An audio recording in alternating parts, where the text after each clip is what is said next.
Deus e a comunhão do Espírito Santo esteja dentro dos nossos corações. É um prazer estarmos juntos através dessa programação, que é uma preparação de Deus para todos nós. Agradeço a Ele por ter me dado esse privilégio. É um programa da CCBA, que ele se intitula Examinando as Escrituras. Se assim fizermos, Deus nos esclarecerá. Ele fortalecerá os nossos corações, nos abençoará e restaurará em nós os valores cristãos. Uma observaçãozinha aqui. Se você não tem nenhum interesse na salvação da sua alma, não perca tempo não. Esse programa aqui não é para você não. Tá? Mas se você tem perdido a visão do caminho por causa de falsos líderes religiosos, os quais pregam facilidade, atalhos no caminho, heresias, falsas profecias, comercializam a salvação, juntamente com os revolucionários. As Escrituras nos diz no Salmo 119, no versículo 5, lâmpada para os meus pés e luz para os meus caminhos, a tua palavra. A palavra te iluminará novamente e renovarão as suas esperanças. No Evangelho de João, capítulo 3, verso 16, diz: porque Deus amou o mundo de tal maneira que deu seu Filho único, unigênito, para todo que nele crê, não pereça, mas tenha vida eterna. Deus ama a todos, sem fazer exceção, mostrando o seu tão grande amor através do seu Filho, nosso Senhor e Salvador Jesus Cristo. Ora, é muito triste quando alguém ama e aquele amor não é correspondido. Ou às vezes ele se sente até traído, apesar do amor que a pessoa tem, alguém ainda o trai. E aquele que trai é o que comete adultério, não é? Então presta atenção que nos diz aqui em Tiago, capítulo 4, versículo 4. Diz: adúlteros e adúlteras, não sabeis vós que a amizade com o mundo é inimizade com Deus? Portanto, qualquer que quer ser amigo do mundo, faz-se inimizade com Deus. Grave bem, gravada, a mensagem que você está ouvindo. Ela será de grande importância nesta vida e na vida que virá depois dessa. Se for preciso, ouve ela novamente, ou por várias vezes. Amigo verdadeiro que nas horas difíceis da vida nos socorre. Quando todos os abandona, Ele está conosco constantemente, em todo o tempo. É Ele que cura as nossas enfermidades. Nos oferece vida com abundância. E no futuro, uma vida eterna em glória. Devemos tudo fazer para não perder esta amizade. Não perder este amigo verdadeiro. É o que não aconteceu com o primeiro homem. Com o primeiro homem o que ele fez? Deixou ser iludido pela mulher, a mulher pela serpente. A serpente deixou-se ser instrumento do maligno. Essa passagem está em Gênesis, no capítulo 3, verso 1 ao 6. Desobediência esta, pela qual entrou a morte no mundo, a qual passa por todos os homens, não é verdade? Tem alguém aí que vai ficar para semente? Ninguém, né? Então a morte passa por todos, né? Está lá em Gênesis, no capítulo 2, verso 17. Porque o salário do pecado é a morte. E em Romanos, capítulo 6, verso 23. Mas, amando Deus ainda o homem, enviou seu Filho ao mundo para todos o que nele cresce e exercesse fé, viesse novamente ter vida, a vida eterna. Vida eterna. A palavra de Deus nos fala de duas mortes, né? Primeira morte, que é a física, e depois a espiritual. Se nós entrarmos nesse assunto agora, né, nós vamos longe, mas nós vamos voltar nele, se Deus quiser. E eu creio que Ele quer, né? Porque em tudo a palavra de Deus vai nos esclarecer, né? Então, exercendo fé na pessoa bendita de nosso Senhor e Salvador Jesus Cristo, né? Nós passamos a ter uma vida eterna. Está lá em João capítulo 3, versículo 16. Porque Deus amou o mundo de tal maneira que deu seu Filho unigênito para todos os que nele crê, não pereça, mas tenha vida eterna. As Escrituras nos dizem em 1 Timóteo, no capítulo 1, verso 5, que porque há um só Deus, um só mediador entre Deus e os homens, Jesus Cristo homem. E disse ele quem? Jesus, eu sou o caminho, a verdade e a vida. Ninguém chega, ninguém vai ao Pai, senão por mim. Não tem dois caminhos, né? Para chegar a Deus, é só por Jesus.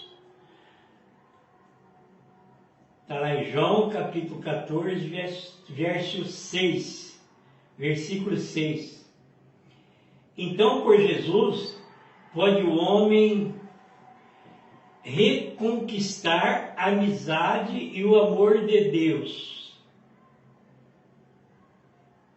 Então, por Jesus pode-se fazer isso, né? O homem reconquistar a amizade e o amor de Deus. Porque o homem perdeu a amizade com Deus lá atrás, né? Por um homem entrou o pecado no mundo. Mas, por Deus, através de Jesus Cristo, né? Nós podemos voltar a termos amizade com Deus novamente. Como assim? Observando o primeiro mandamento, que está lá em Marcos capítulo 12, versículo 19. Marcos capítulo 12, versos 29 e 30. Amarás ao Senhor teu Deus de todo o teu coração, de toda a tua alma, de todo o teu entendimento e de toda a tua força. Né? Então, para ser amado tem que amar também. Só que nós não podemos fazer isso pela metade. Nós temos que amar a Deus de todo o nosso coração, de todo o nosso entendimento, de toda a nossa alma e de todas as nossas forças também, não é verdade? E Deus não quer coração dividido. Ele não mora de parede a meia. Então, se nós guardarmos esse que é o primeiro mandamento, né, que o segundo é amar o próximo como nós mesmos. Então, quanto é que o amor entre o homem e Deus é recíproco? Está lá em João capítulo 14, verso 23. Jesus respondeu e disse-lhe: se alguém me ama, guarda a minha palavra, e meu Pai o amará, e viremos para ele, e nele faremos morada. Olha que coisa gloriosa! Se alguém me ama, guardará a minha palavra. Guardará a minha palavra. Quer dizer, vai pôr ela na gaveta, no armário, na escrivaninha, debaixo da malha de roupa? Não, né? A palavra de Deus tem que estar escrita nas tábuas de carne dos nossos corações. Porque tem um ladrão, né? É um ladrão espiritual que se usa das coisas materiais, né?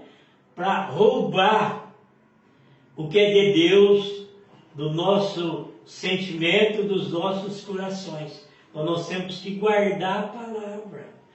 E se alguém ama a Deus, disse Jesus aqui, ele guarda a sua palavra. E olha que coisa gloriosa. Se nós guardarmos a palavra, diz Jesus, eu e meu Pai viremos para ele e nele faremos morada.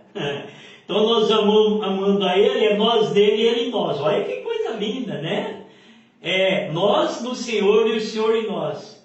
O Pai, o Filho e o Espírito Santo também, né? Ainda em João capítulo 14, verso 15, verso 15, diz, se me amardes, guardarei os meus mandamentos. Se me amardes, guardareis os meus mandamentos. E se nós não guardamos? Se nós não guardamos, é sinal que nós não amamos. Então tem que guardar a palavra e tem mandamento para guardar também. Está pensando que as coisas de Deus é bagunçada? As coisas de Deus têm ordem, não é verdade? Pensa que lá no céu é uma bagunça? Por isso que nós temos que nos preparar aqui, para entrar numa multinacional, numa escola, né? Num grau maior, um ambiente requintado. Tem que ter preparação, né? Não é verdade? E quanto mais no céu. Então, tem os seus mandamentos. Então, se nós guardarmos os seus mandamentos, né, é sinal que nós o amamos. Se nós não guardamos, é porque não amamos, né? Nos enganamos a nós mesmos. Então, diz aqui, né?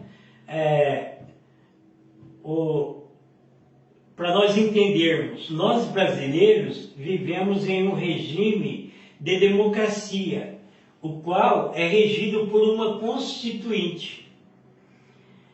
A constituinte do cristão é o Evangelho, considerando ela que determina. Quem que determina? A constituinte. A constituinte do cristão sendo o Evangelho, quem que tem que determinar? Ou nós somos determinados por quem? Pelo Evangelho. Quando sai dela, da constituinte, se gera uma polêmica. Não vê quanta polêmica na nação? Não é verdade? No meio político, estou criticando ninguém. Por quê? Né? Saiu de lá. Saiu dela, vira polêmica. Se nós sairmos do Evangelho, o que acontece? Vira polêmica? Não. Com Deus não tem polêmica. Entre o povo tem, mas nas coisas de Deus não tem. Então, se nós sairmos do Evangelho, nós desagradamos a Deus. Sejamos simples, mais prudentes. Simples, mais prudentes. Simples, mais prudentes. Tá? Nós somos salvos pela graça ou salvos pelas obras?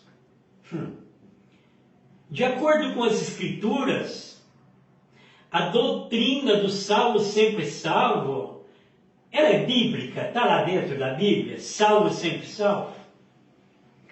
É assim que as Escrituras ensinam. Você já leu os Salmos de número 1? Você viu lá quem são os bem-aventurados? Viu o que é o conselho dos ímpios? Ou quem anda no conselho dos ímpios? Viu a respeito do caminho dos pecadores? A roda dos escarnecedores?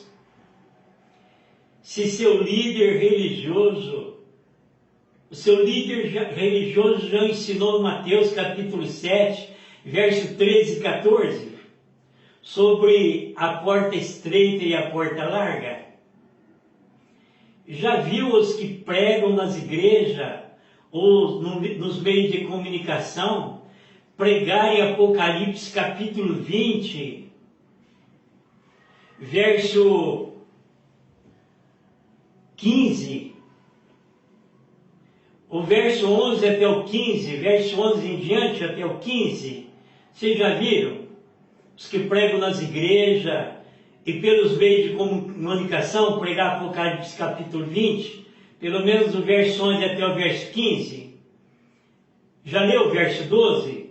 Que diz, o verso 12, né? Que diz, e abriu-se os livros, e os mortos foram julgados pelas coisas que estão escritas nos livros, segundo as suas obras. Não estamos aproveitando, não estamos no jardim do Éden, mas no tempo da oportunidade. Nós não estamos no jardim do Éden, mas no tempo da oportunidade. Vamos aproveitar para nos achegarmos a Deus, aproveitar a oportunidade que Ele está nos dando, aproveitar essa rica oportunidade para chegarmos a Deus. Sejamos prudentes. O espírito do anticristo, o espírito maligno e enganador está no ar. Naquela época ele estava onde? Lá no jardim do Éden. E hoje, olha, ele está bem pertinho de nós também, né? Para nos iludibriar, né? Para dar, assim, um tombo na nossa vida espiritual. E sendo nós derrotados na espiritual, nós seremos na material também. E às vezes até na física, tem alguém que fica sem o amor de Deus, vai parar lá na beira da sarjeta. E ó, o maligno usou a serpente por muito tempo. Foi devagarzinho, foi minando as forças de Eva. E sucessivamente, né? Eva para com Adão. Olha, seu adversário, por esses ensinamentos perversos que você tem ouvido, né? Já não está sendo minada as tuas forças. E já se está indo de você o primeiro amor. Aproveitamos o tempo da oportunidade, né? Até o próximo programa, examinando as Escrituras. Que Deus te abençoe, que Deus nos abençoe e até lá. Glória a Deus. Glória a Deus. Bendito Deus.